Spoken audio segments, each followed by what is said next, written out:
Sharon Lawrence, the head dietitian from Meals on Wheels. Give a round of applause.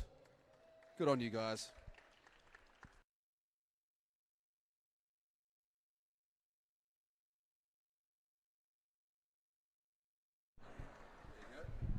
Thank you, Nathan. So welcome everybody to the presentation today titled Discover the Meals on Wheels Difference. So my name is Sharon Lawrence and I'm a board member of New South Wales Meals on Wheels. I'm also an accredited practising dietitian and I've been a dietitian for 28 years, which is starting to show my age. Throughout this whole time I've done a lot in the aged care sector and I was heavily involved in the aged care reforms representing Dietitians Australia at the Royal Commission. I've also been involved in developing training programs for aged care workers and support workers as well. I also oversaw the development of the National Meal Guidelines, which I'll talk about in a little while. So enough about me. Meals on Wheels is a trusted brand, and as some of you here yesterday will know that it's been in Australia for over 70 years. There are currently 145 local services dotted around New South Wales in metropolitan, regional, rural and remote areas. At the heart of those 145 services, there are approximately 14,000 volunteers who deliver 4.5 million meals a year. That roughly works out 12,500 meals a day. But Meals on Wheels is not just about the meal or leaving a box or an esky at the front door. It's more than a meal. It's about checking in on the wellness of the clients when a nutritious meal is delivered. It's about enabling social connections and companionship when meals are provided at a home or in a centre. It's about knowing that a smiling face will appear at the door just to ask you, "Hi, how are you going today?" Meals on Wheels plays a crucial role in supporting healthy ageing and independence in older Australians. Their goal is to help people maintain the highest possible quality of life by addressing poor nutrition and social isolation. So this is achieved through three things: the provision of nutritious meals, wellness checks and companionship. The locally produced meals using local products are prepared by the volunteers across New South Wales to strict safety and national food guidelines. The cost to produce and deliver the meals is subsidised by the Commonwealth Government, which makes it affordable for all Australians. Whilst older Australians do need to make a small monetary contribution to the meals, these meals provide essential nutrients to those who otherwise may go without. These meals are available to those who are on home care packages, Commonwealth home support packages. They're even available to those who are on the National Disability Insurance Scheme in some areas, but they're also available just in case you want to purchase a meal and you don't have to be on any of those packages. Wellness checks provide peace of mind for families. Meals on Wheels volunteers have been heroes on many occasions, raising the alarm when there has been no answer at the front door. The volunteers use their eyes and ears during their visits to provide feedback to the services, such as, "Mr. Smith told me she had a fall again last night," or "I noticed Mr. Arndt has several frozen meals still left in his fridge." Wellness checks ensures the older person is safe and has the right services in place. More than often, Meals on Wheels is the first aged care service an older person receives. Hence, wellness checks provides vital information to initiate referrals to other aged care, emergency and health services. Finally, social isolation is well known to contributing to poor health and nutrition. A friendly smile, a chat, a meal, just peace of mind knowing someone will drop by and say hello. This means so much to many Australians. Connecting older Australian members to their community is important. Meals on Wheels offers this connection through the delivery of meals and the conversations that occur during that brief visit. So as a dietitian, it's not hard at all for me to talk about nutrition when you're given it a stage and an opportunity. But did you know that when you turn 65 years of age, the nutrition guidelines and recommendations change? What was once relevant and important when you were younger may not be so important now when it comes to nutrition. We tend to slow down as we age, hence we need to consume fewer calories or kilojoules. However, the need for nutrients actually stays the same or increases, such as protein, calcium and vitamin D. These nutrients make up the core components of Meals on Wheels. So how does this work? If your appetite for food or you need to eat less kilojoules is less, but yet you need to eat more nutrients compared to when you were younger, the answer here is small, frequent meals, jam-packed with nutrients so that every mouthful that you eat counts. So how do we do this?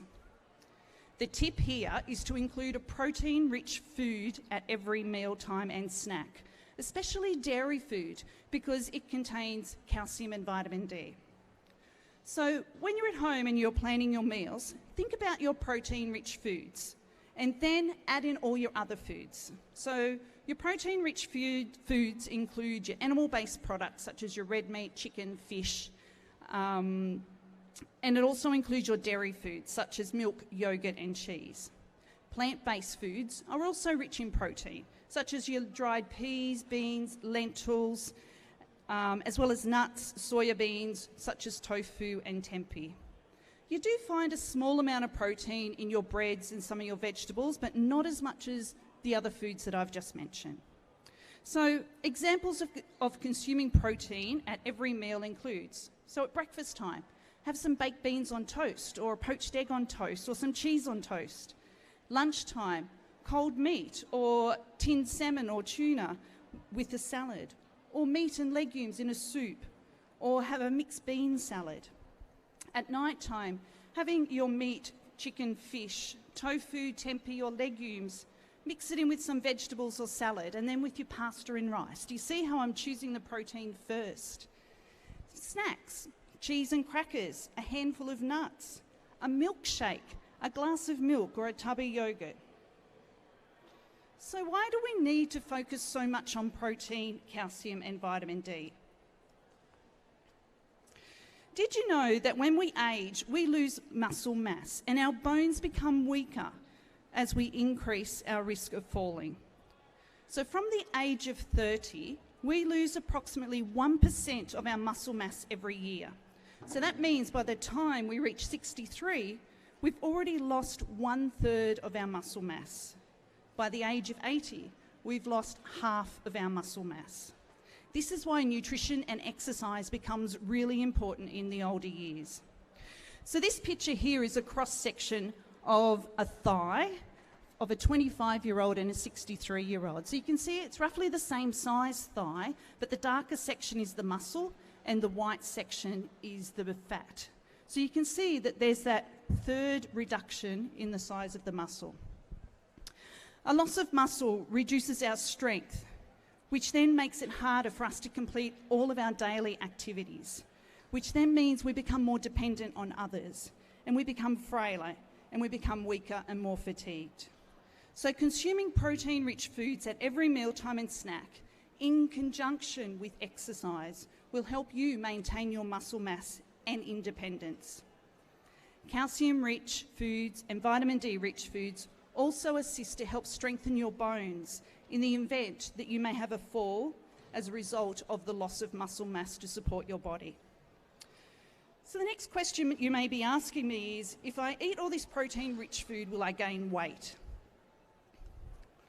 Did you know that people over the age of 65 years experience better health outcomes if they actually carry a little extra weight? When a GP or a health professional takes your weight and height, they forget that they're using the general healthy weight range for adults aged 18 to 64, not for those over the age of 65. What would be considered overweight when you were younger now means you're actually in your healthy weight range. So carrying a little bit of extra weight around is actually helpful, because if you become unwell or you're unable to eat, it also provides that extra padding to protect joints if you have a fall. This is where dietitians approach healthy eating differently for those who are over the age of 65 compared to those who are under the age of 65. Dietitians will consider if you still need to follow that special diet that you were previously prescribed, and they'll speak to your GP or your specialist to relax those food restrictions. This is because we know how hard it is to consume less calories with a small appetite but more nutrients to make sure that you maintain your muscle mass. It is a lot easier and it's more cost effective to prevent malnutrition in older adults than it is to treat it. So what are some of the signs of poor nutrition and malnutrition? So some typical signs that you may be losing weight unintentionally include your clothes may be fitting a little bit looser, or your rings or your dentures. You might be tightening your belt, moving it up a notch. You may start to see that your cheekbones or your clavicle bones are more prominent, or they may be sunken temple areas, so here and here. There could be obvious muscle wasting around the legs and arms. You may start to find that it's harder to get out of a chair. It takes longer to do household tasks, and you may need the support of a walker or a frame. You start to become less mobile and you start to walk slower. You can't hurry anymore. You feel weak, you don't have as much energy. You may even feel cold when it's not really cold at all. You may start to notice that you become sicker more often, and any cuts, wounds or sores may heal slower. So good nutrition gives you the energy that you need to do your exercise and daily tasks. It helps to prevent falls and bone fractures. It helps to prevent illnesses and infections and make sure those cuts, wounds and sores heals better. Good nutrition actually improves your appetite. It helps you to retain your independence and maximise your quality of life. This is why the Meals on Wheels Association of Australia partnered with Dietitians Australia and the University of Wollongong back in 2016 to develop the National Meal Guidelines for service providers, caterers, health professionals providing home-delivered meals to older Australians. These guidelines ensure that the meals that you receive from Meals on Wheels are prepared to meet your unique needs as an older adult. These guidelines recommend the amount of calories, protein and calcium for each meal component, whether it's a soup, a sandwich, an entree, a main meal or a dessert. These guidelines provide information and advice to meal providers about what is healthy eating for an older person, how to identify and treat malnutrition, how to prepare culturally diverse meals and meals that might need to change because you need a special diet. They also provide information around how to present good quality, tasteful meals, but also how to engage a dietitian, but also other health professionals such as speech pathologists, occupational therapists, physiotherapists, and so forth. So Meals on Wheels is more than just a meal. Meals on Wheels supports healthy ageing. It offers wellness checks that create peace of mind for families and others.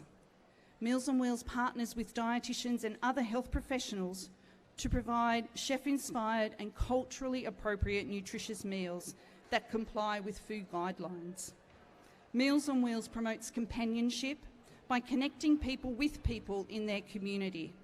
Each meal is delivered with love and support the social economic needs of the local community. Your local Meals on Wheels actually knows your local community because that's where they're based. Finally, there are no lock-in contracts with Meals on Wheels. There's no waiting list. They provide you with the value for money that we all need these days, and there is a money-back guarantee.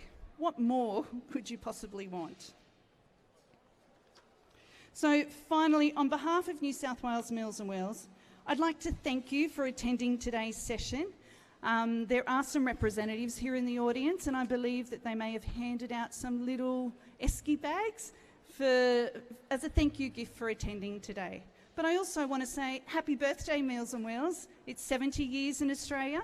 It's an amazing achievement for one of the largest volunteering organisations, and that it's lasted this long. So thank you very much.